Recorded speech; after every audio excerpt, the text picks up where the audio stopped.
Iran Israel ನಡುವೆ ನಡೀತಾ ಇರುವಂತಹ ಈ ಭೀಕರ ಯುದ್ಧ ಕ್ಷಣ ಕ್ಷಣಕ್ಕೂ ತೀವ್ರತೆಯನ್ನ ಪಡೆದುಕೊಳ್ತಾ ಇದೆ. ಮತ್ತೊಂದು ಕಡೆ ಮತ್ತಷ್ಟು ಅಪ್ಡೇಟ್ಸ್ ಬರ್ತಾ ಇದೆ. ಖಮೇನಿ ಹತ್ಯೆ ಪ್ರತೀಕಾರಕ್ಕೆ ಇರಾನ್ ಪ್ರತಿಜ್ಞೆಯನ್ನ ಕೂಡ ಮಾಡಿಬಿಟ್ಟಿದೆ. ಈಗಾಗಲೇ ಗಲ್ಫ್ ರಾಷ್ಟ್ರಗಳ ಮೇಲೆ ರಣಭೀಕರವಾಗಿ ಅಟ್ಯಾಕ್ ಅನ್ನ ಮುಂದುವರಿಸಲಾಗ್ತಾ ಇದೆ. ಕತಾರ್, ಅಬುದಾಬಿ, ಬಹ್ರೇನ್, UAE ಮೇಲೆ ಡೆಡ್ಲಿ ಅಟ್ಯಾಕ್ ಅನ್ನ ಮಾಡಿದ್ದಾರೆ. ಬ್ಯಾಕ್ ಟು ಬ್ಯಾಕ್ ಅಟ್ಯಾಕ್ ಮಾಡ್ತಾ ಇರುವಂತಹ ಇರಾನ್ ಸಮಯಾವಕಾಶವನ್ನ ಕೂಡ ಕೊಡ್ತಾ ಇಲ್ಲ. ನಿರಂತರವಾಗಿ ಬ್ಯಾಲಿಸ್ಟಿಕ್ ಮಿಸೈಲ್ ಅನ್ನ ಹಾರಿಸ್ತಾ ಇರುವಂತಹ ಇರಾನ್ ಖಮೇನಿ ಹತ್ಯೆ ಪ್ರತೀಕಾರಕ್ಕೆ ಇರಾನ್ ಪ್ರತಿಜ್ಞೆ ಏನೋ ಮಾಡಿದೆ. ಬಟ್ ಆದ್ರೆ ಅಮೆರಿಕ ಮಾಡುವಂತಹ ಪ್ರತಿ ದಾಳಿಗೆ ಯಾವ ರೀತಿಯಾಗಿ ರಿಯಾಕ್ಟ್ ಮಾಡುತ್ತೆ? ಇಸ್ರೇಲ್ ದಾಳಿಗೆ ಈಗಾಗಲೇ ಪ್ರತಿ ದಾಳಿಯನ್ನ ಮುಂದುವರಿಸಲಾಗ್ತಾ ಇದೆ. ಕತಾರ್, ಅಬುದಾಬಿ, ಬಹ್ರೇನ್, UAE ಮೇಲೆ ಡೆಡ್ಲಿ ಅಟ್ಯಾಕ್ ಅನ್ನ ಮಾಡಲಾಗ್ತಾ ಇದೆ. ಈಗಾಗಲೇ ಅಬುದಾಬಿಯಲ್ಲಿ ಇದ್ದಂತಹ ಕುಟುಂಬಸ್ಥರು ಕನ್ನಡಿಗರು ಮಾತನಾಡುವಂತಹ ಸಂದರ್ಭದಲ್ಲಿ ನಾವು ಕೇಳಿಸ್ಕೊಂಡ್ವಿ. ಇಲ್ಲಿಂದ US ಕ್ಯಾಂಪ್ಗೆ 15ರಿಂದ 16 ಕಿಲೋಮೀಟರ್ ಇದೆ ಅಷ್ಟೇ. ಅಲ್ಲಿಂದ ದಾಳಿ ಆಗ್ತಾ ಇದೆ ನಮಗೆ. ಮತ್ತೆ ನಾಗರಿಕರ ಮನೆಗಳ ಮೇಲೆ ದಾಳಿ ಆಗ್ತಾ ಇರುವಂತಹ ಹಿನ್ನೆಲೆಯಲ್ಲಿ ನಮಗೆ ಭಯ ಆಗ್ತಾ ಇದೆ. ಭಯದ ವಾತಾವರಣ ಸೃಷ್ಟಿ ಆಗ್ತಾ ಇದೆ. ಮನೆಯಲ್ಲಿರುವಂತಹ ವಸ್ತುಗಳೆಲ್ಲವೂ ಕೂಡ ಅಲುಗಾಡ್ತಾ ಇದೆ. ಈ ರೀತಿಯಾದಂತಹ ಸಮಸ್ಯೆಯನ್ನು ನಾವು ಎದುರಿಸ್ತಾ ಇದ್ದೀವಿ. ಆದಷ್ಟು ಬೇಗ ನಮ್ಮನ್ನು ವಾಪಸ್ ಈ ಭಾರತಕ್ಕೆ ಶಿಫ್ಟ್ ಮಾಡ್ಕೊಳ್ಳಿ, ಬೇಗ ನಮಗೆ ಸಹಾಯ ಮಾಡಿ ಅಂತ ಹೇಳಿ ಒಂದಷ್ಟು ವಿಡಿಯೋಗಳನ್ನು ಕೂಡ ಈಗಾಗಲೇ ಹರಿಬಿಡಲಾಗ್ತಾ ಇದೆ. ಕೆಲ ಕನ್ನಡಿಗರು ಆತಂಕದಲ್ಲಿದ್ದಾರೆ, ಭಾರತೀಯರು ಆತಂಕದಲ್ಲಿದ್ದಾರೆ. ಯಾಕೆಂತಂದರೆ ನಾಗರಿಕರ ಮನೆಗಳ ಮೇಲೂ ಕೂಡ ಮಿಸೈಲ್ಗಳ ಸುರಿಮಳೆ ಆಗ್ತಾ ಇದೆ. ಬೆಳಗ್ಗೆಯಿಂದಲೂ ಕೂಡ ದಾಳಿಗಳು ಮುಂದುವರೆದಿವೆ. ಸೊ ಹಾಗಾಗಿ ಪ್ರತಿಜ್ಞೆ ಮಾಡಿರುವಂತಹ ಹಿನ್ನೆಲೆಯಲ್ಲಿ ಇರಾನ್ ಶತಾಯಗತಾಯವಾಗಿ ಇಸ್ರೇಲ್ ಅನ್ನ ಮುಗಿಸುವಂತಹ ಪ್ರತಿಜ್ಞೆಯನ್ನ ಮಾಡಿದ್ದಾರೆ. ಖಮಾನಿ ಹತ್ಯೆ ಆದಂತಹ ಹಿನ್ನೆಲೆಯಲ್ಲಿ. ಬಟ್ ಆದ್ರೆ ಅದಷ್ಟು ಸುಲಭದ ಮಾತಲ್ಲ ಅನ್ನೋದು ಇರಾನ್ಗೆ ಗೊತ್ತಿರುವಂತಹ ವಿಚಾರ. ಒಂದ್ ಕಡೆ ಇರಾನ್ ಇಸ್ರೇಲ್ ವಾರ್ ಮುಂದುವರಿತಾ ಇದೆ. ಕ್ಷಣ ಕ್ಷಣಕ್ಕೂ ಭಯದ ವಾತಾವರಣಗಳು ಕೂಡ ಸೃಷ್ಟಿಯಾಗ್ತಾ ಇದೆ.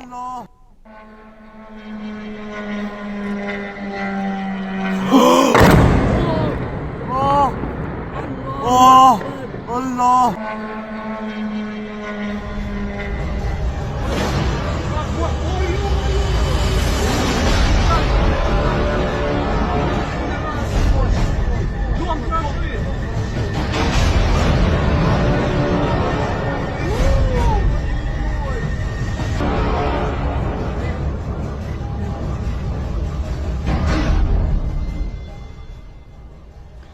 ನೋಡಿ ಯಾವ ರೀತಿಯಾಗಿ ಮಿಸೈಲ್ಗಳ ಸುರಿಮಳೆ ಆಗ್ತಾ ಇದೆ ಅಂತ ಹೇಳಿ. ಮಿಸೈಲ್ಗಳ ಸುರಿಮಳೆ ಆಗ್ತಾ ಇರುವಂತಹ ಹಿನ್ನೆಲೆಯಲ್ಲಿ ಒಂದೊಂದು ಪ್ರದೇಶವು ಯಾವ ರೀತಿಯಾಗಿ ಛಿದ್ರವಾಗ್ತಾ ಇದೆ, ಅಥವಾ ಬಿಲ್ಡಿಂಗ್ಗಳು ಯಾವ ರೀತಿಯಾಗಿ ಛಿದ್ರವಾಗ್ತಾ ಇದೆ, ಬೆಂಕಿಯ ಕೆನ್ನಾಲಿಗೆ ಅಥವಾ ಬೆಂಕಿಯ ಉಂಡೆಗಳು ಯಾವ ರೀತಿಯಾಗಿ ಉಗುಳ್ತಾ ಇದ್ದಾವೆ ಅನ್ನೋದನ್ನ ಗಮನಿಸ್ತಾ ಇದ್ದೀರಿ. ಕೆಲವೊಂದು ನಾಗರಿಕರ ಪ್ರದೇಶಗಳನ್ನು ಕೂಡ ಟಾರ್ಗೆಟ್ ಮಾಡ್ತಾ ಇರೋದ್ರ ಬಗ್ಗೆ ಮಾಹಿತಿಗಳು ಕೂಡ ಲಭ್ಯವಾಗ್ತಾ ಇದೆ. ಸದ್ಯಕ್ಕೆ ಈ ಒಂದು ವಾರ್ ನಿಲ್ಲುವಂತಹ ಲಕ್ಷಣಗಳು ಕೂಡ ಕಾಣಿಸ್ತಾ ಇಲ್ಲ. ಇದು ಬಹಳಷ್ಟು ದಿನಗಳ ಕಾಲ ಮುಂದುವರ್ಕೊಂಡು ಹೋಗುವಂತಹ ಸಾಧ್ಯತೆಗಳು ಕೂಡ ಇದೆ. ಎಲ್ಲಿವರೆಗೂ ಕೂಡ ಇದು ಮುಂದುವರ್ಕೊಳ್ತಾ ಹೋಗಬಹುದು ಅಂತಂದರೆ 40 ದಿನಗಳ ಕಾಲ ಏನು ಈ ಒಂದು ಶೋಕಾಚರಣೆಯನ್ನು ಮಾಡಲಾಗ್ತಾ ಇದೆಯೋ, ಈ 40 ದಿನದ ಒಳಗಾಗಿಯೇ ಇಸ್ರೇಲ್ ಹೆಡೆಮುರಿ ಕಟ್ಟುವಂತಹ ಕೆಲಸಕ್ಕೆ ಮುಂದಾಗ್ತೀವಿ ಅನ್ನುವಂತಹ ಪ್ರತಿಜ್ಞೆಯನ್ನು ಇರಾನ್ ಮಾಡಿದೆ. ಅದರಂತೆಯೇ ಕ್ಷಣ ಕ್ಷಣಕ್ಕೂ ಕೂಡ ಅಟ್ಯಾಕ್ಗಳು ಕೂಡ ಹೆಚ್ಚಾಗ್ತಾ ಇದೆ. ಮಿಸೈಲ್ಗಳ ಈ ಒಂದು ದಾಳಿ ಏನಾಗ್ತಾ ಇದೆ, ಮಿಸೈಲ್ಗಳ ಸುರಿಮಳೆ ಏನಾಗ್ತಾ ಇದೆ, ಅದು ಮುಂದುವರೆದುಕೊಳ್ತಾ ಹೋಗ್ತಾ ಇದೆ. ಮತ್ತು ಜನರು ನೋಡಿ ಯಾವ ರೀತಿಯಾಗಿ ಭಯಭೀತರಾಗಿ ಓಡ್ ಹೋಗ್ತಾ ಇದ್ದಾರೆ ಅಂತ ಹೇಳಿ. ಭಯದ ವಾತಾವರಣ ಅಷ್ಟರ ಮಟ್ಟಿಗೆ ಸೃಷ್ಟಿಯಾಗಿದೆ. ಸದ್ಯಕ್ಕೆ ಈ ಒಂದು ಬಂಕರ್ನಲ್ಲಿ ಕೆಲವರು ಉಳ್ಕೊಂಡಿದ್ದಾರೆ. ಬಂಕರ್ನಲ್ಲಿ ಇರೋರು ಸೇಫ್ ಆಗಿದ್ದಾರೆ. ಮತ್ತು ಒಂದಷ್ಟು ಇಂಟರ್ನೆಟ್ ಸಮಸ್ಯೆಗಳು ಕೂಡ ಅಲ್ಲಿ ಆಗ್ತಾ ಇದೆ ಸದ್ಯಕ್ಕೆ. ಸೊ ಹಾಗಾಗಿ ಎಲ್ಲೂ ಕೂಡ ಯಾರಿಗೂ ಕೂಡ ಕರೆ ಮಾಡೋದಕ್ಕೆ ಸಾಧ್ಯ ಆಗ್ತಾ ಇಲ್ಲ. ಊಟದ ವ್ಯವಸ್ಥೆ ಮತ್ತು ನೀರಿನ ವ್ಯವಸ್ಥೆಯಲ್ಲೂ ಕೂಡ ಸಾಕಷ್ಟು ಸಮಸ್ಯೆ ಆಗ್ತಾ ಇದೆ ಅನ್ನುವ ಬಗ್ಗೆ ಮಾಹಿತಿ ಲಭ್ಯವಾಗ್ತಾ ಇದೆ.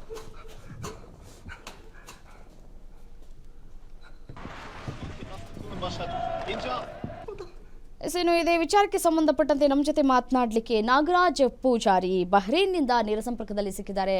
ಬನ್ನಿ ಅವ್ರನ್ನ ಮಾತನಾಡಿಸ್ತಾ ಹೋಗೋಣ. ಸರ್ ನಮಸ್ತೆ. ನಮಸ್ತೆ ಮೇಡಮ್, ಹೇಗಿದ್ದೀರಿ? ನಾವು ಆರಾಮಿದ್ದೀವಿ, ಹೇಳಿ. ಸದ್ಯಕ್ಕೆ ಬಹ್ರೇನ್ ನಲ್ಲಿ ಯಾವ ರೀತಿಯಾದಂತಹ ವಾತಾವರಣ ಇದೆ ಅಂತ ಹೇಳಿ. ನಾವು ಇರುವಲ್ಲಿ ಸ್ವಲ್ಪ ದೂರದಲ್ಲಿ ಅದೇ US ಬೇಸ್ ಏನಿದೆಯಲ್ಲ, ಅಲ್ಲಿ ಅಟ್ಯಾಕ್ ಗಳು ಆಗ್ತಾ ಇದೆ. ಬಟ್ ನಾವ್ ಇದ್ದಲ್ಲಿ ಏನೋ ತೊಂದರೆ ಆಗ್ತಾ ಇಲ್ಲ. ಬಟ್ ಸೌಂಡ್ ಎಲ್ಲ ಕೇಳಿಸ್ತಾ ಇದೆ ಅಲ್ಲಿಂದ. ಏನು ಆಗ್ತಾರಲ್ಲ, ಇವಾಗ ಒಂದು ಹಾಫ್ ಆನ್ ಅವರ್ ಮುಂಚೆ ಒಂದು ಅಟ್ಯಾಕ್ ಆಗಿದೆ US ಬೇಸ್ ಮೇಲೆ, ಮೀನಾ ಸಲ್ಮಾನ್ ಅಂತ. ಮತ್ತೆ ನೈಟ್ ಕೂಡ ಅಟ್ಯಾಕ್ ಮಾಡಿದ್ದಾರೆ.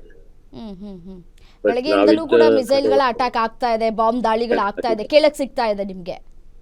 ಹೌದೌದು, ಕೇಳಿಸ್ತದೆ, ಸೌಂಡ್ ಎಲ್ಲ ಗೊತ್ತಾಗುತ್ತೆ. ಓಕೆ, ಈಗ ಅಲ್ಲಿನ ಸರ್ಕಾರದಿಂದ ಏನಾದ್ರೂ ಅಡ್ವೈಸರಿ ಮೆಸೇಜ್ಗಳು ಏನಾದ್ರೂ ನಿಮಗೆ ಬರ್ತಾ ಇದೆಯಾ, ಎಲ್ಲ ಅಥವಾ ನಿಮ್ಮ emergency- ಕಂಪನಿ ಏನಾದ್ರೂ ಅಡ್ವೈಸರಿ ಮೆಸೇಜ್ಗಳನ್ನ ಪಾಸ್ ಮಾಡ್ತಾ ಇದೆಯಾ ಅಂತ? ಹೌದೌದು, ಇಲ್ಲಿ ಎಲ್ಲ ಇಂಡಿಯನ್ ಎಂಬಸಿಯಿಂದಾನು ಕೂಡ ಎಲ್ಲ ಡೀಟೇಲ್ಸ್ ಎಲ್ಲ ಕೊಟ್ಟಿದ್ದಾರೆ. ಹ್ಮ್ ಹ್ಮ್ ಎಮರ್ಜೆನ್ಸಿ ಕಾಂಟ್ಯಾಕ್ಟ್ ಮಾಡ್ಲಿಕ್ಕೆ ಎಲ್ಲ ಇದೆ, ವ್ಯವಸ್ಥೆ ಎಲ್ಲ ಸರಿ ಇದೆ, ಏನು ತೊಂದ್ರೆ ಇಲ್ಲ. ಹ್ಮ್ ಹ್ಮ್ ಹ್ಮ್ ಮತ್ತೆ ಅವರು ಗುರುರಾಜ್ ಗಂಟೋಳಿ ಅವರು ಒಂದು ಗ್ರೂಪ್ ಓಪನ್ ಮಾಡಿದ್ದಾರೆ. ಓಕೆ. ಅದ್ರಲ್ಲಿ ಏನೇ ಸಮಸ್ಯೆ ಇದ್ರೆ ಕಾಂಟ್ಯಾಕ್ಟ್ ಮಾಡ್ಲಿಕ್ಕೆ ಹ್ಮ್ ದುಬೈ, ಕತ್ತರ್, ಕುವೈಟ್, ಬ್ಯಾರಿನ್ ಮತ್ತೆ ಸೌದಿ ಎಲ್ಲ ಜನ ಅದರಲ್ಲಿದ್ದಾರೆ. ಹ್ಮ್ ಹ್ಮ್ ಹ್ಮ್ ಸೇಫ್ಟಿ ಮೆಜರ್ಮೆಂಟ್ ಯಾವ ರೀತಿ ಆಗಿದೆ ಅಲ್ಲಿ ನಿಮಗೆ? ಸೇಫ್ಟಿ ನಿಮ್ಗೆ ಸೇಫ್ಟಿ ಮೆಜರ್ಮೆಂಟ್ ಯಾವ ರೀತಿಯಾಗಿ ತೆಗೆದುಕೊಳ್ತಾ ಇದ್ದಾರೆ, ಸೇಫ್ ಆಗಿದ್ದೀರಾ ಅಂತ ಹೇಳಿ? ಸೇಫ್, ಅದೇ ಏನು ಹೊರಗಡೆ ಹೋಗ್ಲಿಕ್ಕಿಲ್ಲ, ಸೇಫ್ ಜಾಗದಲ್ಲಿ ಇರ್ಲಿಕ್ಕೆ ಹೇಳ್ತಾ ಇದ್ದಾರೆ. ನಾವಿದ್ದ ಕಡೆಯಲ್ಲಿ ಏನು ತೊಂದ್ರೆ ಇಲ್ಲ, ಹಾಗಾಗಿ ನಾ ಸ್ವಲ್ಪ ವರ್ಕ್ ಇದೆ ಅಂತ ಬಂದಿದ್ದೀನಿ, ಹ್ಮ್ ಏನು ತೊಂದ್ರೆ ಇಲ್ಲ. ಹ್ಮ್ ಹ್ಮ್ ಆ ಏರಿಯಾ ಏನಿದೆಯಲ್ಲ, ರೆಡ್ ಝೋನ್ ಏರಿಯಾ ಇದೆಯಲ್ಲ, ಅದರಲ್ಲಿ ಹೋಗ್ಲಿಕ್ಕೆ ಇಲ್ಲ ಅಷ್ಟೇ. ಹ್ಮ್ ಹ್ಮ್ ಹ್ಮ್ ಹ್ಮ್ ಈಗ ಊಟ ತಿಂಡಿ ವ್ಯವಸ್ಥೆಗೆಲ್ಲ ಏನು ಕೂಡ ಸಮಸ್ಯೆ ಆಗ್ತಾ ಇಲ್ಲ, ನೀರಿನ ಇಲ್ಲ ವ್ಯವಸ್ಥೆಗೆ? ಏನು ಇಲ್ಲಿ ತನಕ ಏನು ತೊಂದರೆ ಆಗಿಲ್ಲ. ಓಕೆ, ಇಲ್ಲಿವರೆಗೂ ಯಾವುದೇ ಇದು ಒಂದು ರೀತಿಯ ನಾಲ್ಕು ಏರಿಯಾ ಏನಿದೆ ಇವಾಗ ನೋಡಿ, 4 ಏರಿಯಾ, ಜುಫೇರು, ಇದು ಮೀನಾ ಸಲ್ಮಾನ್, ಏನು US ಬೇಸ್ ಏರಿಯಾ ಇದೆಯಲ್ಲ, ಅದಲ್ಲಿ ಮಾತ್ರ ರೆಡ್ ಝೋನ್ ಹಾಕಿದ್ದಾರೆ. ಹ್ಮ್ ಮತ್ತೆ ಓಕೆ, ಇನ್ನು ಮುಂದೆ ಗೊತ್ತಿಲ್ಲ ಏನಂತ. ಓಕೆ, ಸದ್ಯಕ್ಕೆ ಏನು ಸಮಸ್ಯೆ ಇಲ್ಲ ಅಂತ ಹೇಳ್ತಾ ಏನು ಇದ್ದೀನಿ. ತೊಂದ್ರೆ ಇಲ್ಲ. ಇಂಟರ್ನೆಟ್ ವ್ಯವಸ್ಥೆ, ಮೊಬೈಲ್ಗೆ ಏನು ಸಮಸ್ಯೆ ಆಗ್ತಾ ಅದರಿಂದ ಇಲ್ವಾ ಏನು ಅಂತ ಹೇಳಿ? ತೊಂದ್ರೆ ಇಲ್ಲ, ಇಲ್ಲ. ಓಕೆ, ಇಂಟರ್ನೆಟ್ ಎಲ್ಲ ವ್ಯವಸ್ಥೆ ಎಲ್ಲ ಆರಾಮಾಗಿದೆ. ಹೌದು. ಓಕೆ, ಈಗ ಸಾಮಾನ್ಯವಾಗಿ ಮನೆಯವರೆಲ್ಲ ಪ್ಯಾನಿಕ್ ಆಗ್ಬಿಟ್ಟಿರ್ತಾರೆ, ಈ ರೀತಿಯಾಗಿ ಪ್ರತಿ ದಾಳಿಗಳನ್ನ ನೋಡಿ ಭಯಭೀತರಾಗ್ಬಿಟ್ಟಿರ್ತಾರೆ. ಏನ್ ಮಾಡೋದು, ನಮ್ಮ ಮಕ್ಕಳು ಕೂಡ ಬೆಹ್ರಾನ್ನಲ್ಲಿದ್ದಾರೆ ಅಂತ ಹೇಳಿ ಭಯಭೀತರಾಗಿರ್ತಾರೆ. ಮನೆಯಿಂದ ಕಾಲ್ಸ್ಗಳು ಬರ್ತಾ ಇದೆಯಾ? ಹೌದೌದು. ಹ್ಮ್ ಹ್ಮ್ ಹೇಗ್ ಸಮಾಧಾನ ಮಾಡ್ತಾ ಇದ್ದೀರಿ, ಏನ್ ಹೇಳ್ತಿದ್ದಾರೆ ಮನೆಯವರು ಅಂತ? ಇಲ್ಲ ಅಂದ್ರೆ ನಾವಿರುವ ಏರಿಯಾದಲ್ಲಿ ಏನು ಇಲ್ಲಿ ತನಕ ತೊಂದ್ರೆ ಇಲ್ಲ, ಹಾಗಾಗಿ ಏನು ಭಯ ಪಡೋದೇನು ಬೇಕಾಗಿಲ್ಲ ಅಂತ ಹೇಳಿದ್ದೀವಿ. ಹ್ಮ್ ಹ್ಮ್ ಹ್ಮ್ ಓಕೆ, ಈಗ ಈ ಫುಡ್ ಮತ್ತೆ ಗ್ರಾಸರೀಸ್ಗಳನ್ನೆಲ್ಲನೂ ಕೂಡ ನೀವು ಮೊದಲೇ ತೆಗೆದುಕೊಂಡು ಬಂದು ಇಟ್ಕೊಳ್ಳಿ, ಸಮಸ್ಯೆ ಮೊದ್ಲೇ ಆಗುತ್ತೆ store ಅನ್ನೋದ್ರ ಮಾಡಿ ಬಗ್ಗೆ ಏನಾದ್ರೂ ಇಟ್ಟಿದ್ದೀವಿ. ಹೇಳಿದಾರಾ? ಏನೆಲ್ಲ ಬೇಕಿದೆಯಲ್ಲ ತಗೊಂಡು ಇಟ್ಟಿದ್ದೀವಿ. ಹ್ಮ್ ಹ್ಮ್ ಹ್ಮ್ ಓಕೆ, ನಾಗರಾಜ್ ಅವರೇ, ಇವಾಗ ನೀವು ಎಲ್ಲಿ ಕೆಲಸ ಮಾಡ್ತಾ ಇರೋದು? ನೀವು ಕೆಲಸ ಮಾಡುವಂತಹ ಜಾಗಕ್ಕೂ ನಿಮ್ಮ ಮನೆಗೂ ಎಷ್ಟು ದೂರ ಇದೆ, ಅಥವಾ ವರ್ಕ್ ಫ್ರಮ್ ಹೋಮ್ ಏನಾದ್ರೂ ಮಾಡ್ತಾ ಇದ್ದೀರಾ ಅಂತ? ಇಲ್ಲ, ನಾವು ವರ್ಕ್ ಮಾಡ್ತಾ ಇರೋದು ಮನೆ ಗುದೆಬಿ ಅಂತ. Okay, Okay. ನಾವು ಇರೋದು ಅಲ್ಲೇ ಇರೋದು, ವರ್ಕ್ ಪ್ಲೇಸ್ ಸೇಮ್ ಪ್ಲೇಸ್ ಅಲ್ಲಿ. ಹ್ಮ್ ಹ್ಮ್ ಹಾಗಾಗಿ ಏನು ತೊಂದ್ರೆ ಇಲ್ಲ. ಹ್ಮ್ ಹ್ಮ್ ಹ್ಮ್ ಆಫೀಸ್ಗೆ ಹೋಗ್ತಿದ್ರಾ ಹಾಗಿದ್ರೆ? ಇವಾಗ ಇದ್ದೀನಿ, ಇವಾಗ ಶಾಪ್ ಅಲ್ಲಿ ಸ್ವಲ್ಪ ಕೆಲಸ ಇದೆ ಅಂತ ಬಂದಿದ್ದೀನಿ, ಮತ್ತೆ ಹೋಗ್ಬೇಕೀಗ. ಓಕೆ ಓಕೆ, ಶಾಪ್ಗಳು ಓಪನ್ ಇದ್ರು ಯಾರು ಕೂಡ ಏನು ಕೇಳ್ತಾ ಇಲ್ಲ, ಎಂದಿನಂತೆ ನಿಮ್ಮ ವ್ಯಾಪಾರ ವಹಿವಾಟು ಎಲ್ಲವೂ ಕೂಡ ಆಗ್ತಾ ಇದೆ?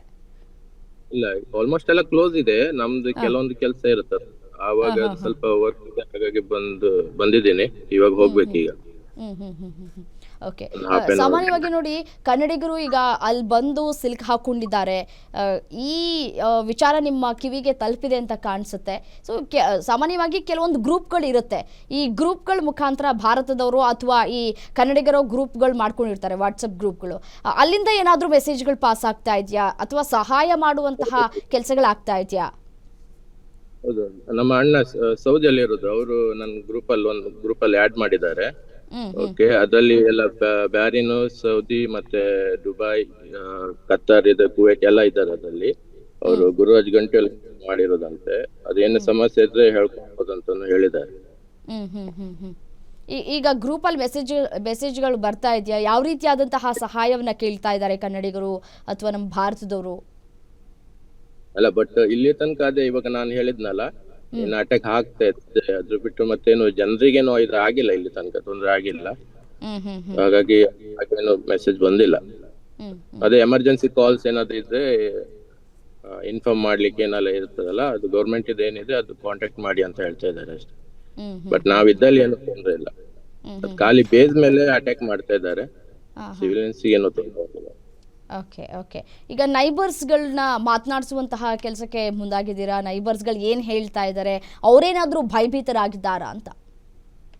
ಇಲ್ಲ ಅದೇ ಇವಾಗ ನೋಡಿ ನಾನು ಹೇಳ್ತಿದ್ದೆ ಇವಾಗ ನೋಡಿ ಹೊರಗಡೆ ಸೌಂಡ್ ಕೇಳ್ತಾ ಇದೆ ಅಂತ ಅಟ್ಯಾಕ್ ಆಗಿರ್ತದಲ್ಲ, ಇಲ್ಲಿ ಸಣ್ಣ ಕಂಟ್ರಿ ಆಗಿರೋದ್ರಿಂದ ನಮ್ಗೆ ಅಲ್ಲಿ ಯಾಕಂತ ಗೊತ್ತಾಗತ್ತೆ, ಕೇಳ್ತದೆ. ಇವಾಗ ಟೆರೆಸ್ ಮೇಲೆ ಇಟ್ಕೊಂಡ್ರೆ ಅದ್ ಮಿಸೈಲ್ ಹೋಗೋದೆಲ್ಲ ತೋರ್ತದೆ. ಹಾಗಾಗಿ ಇವಾಗ ದುಬೈಯಲ್ಲಿ ಇರೋರು ಅದೇ ಸೇಮ್ ಹೇಳ್ತಾ ಇದ್ದಾರೆ. ಓಕೆ, ಸೇಫ್ ಆಗಿದ್ದೀರಿ ಅಂತ ನೀವು ಹೇಳ್ತಾ ಇದ್ದೀರಿ. ಹಾಗೆ ಸೇಫ್ ಆಗಿರಿ, ಯಾವುದೇ ಸಮಸ್ಯೆಗಳು ಕೂಡ ಆಗದೇ ಇರುವಂತಹ ರೀತಿಯಲ್ಲಿ ಈಗ ಬೆಹ್ರಾನ್ ದೇಶ ಕೂಡ ಸಾಕಷ್ಟು ಮುನ್ನೆಚ್ಚರಿಕಾ ಕ್ರಮವನ್ನು ತೆಗೆದುಕೊಂಡಂತೆ ಕಾಣಿಸ್ತಾ ಇದೆ. ಧನ್ಯವಾದಗಳು ಗ್ಯಾರಂಟಿ ನ್ಯೂಸ್ ಜೊತೆ ಮಾತನಾಡಿದ್ದಕ್ಕಾಗಿ.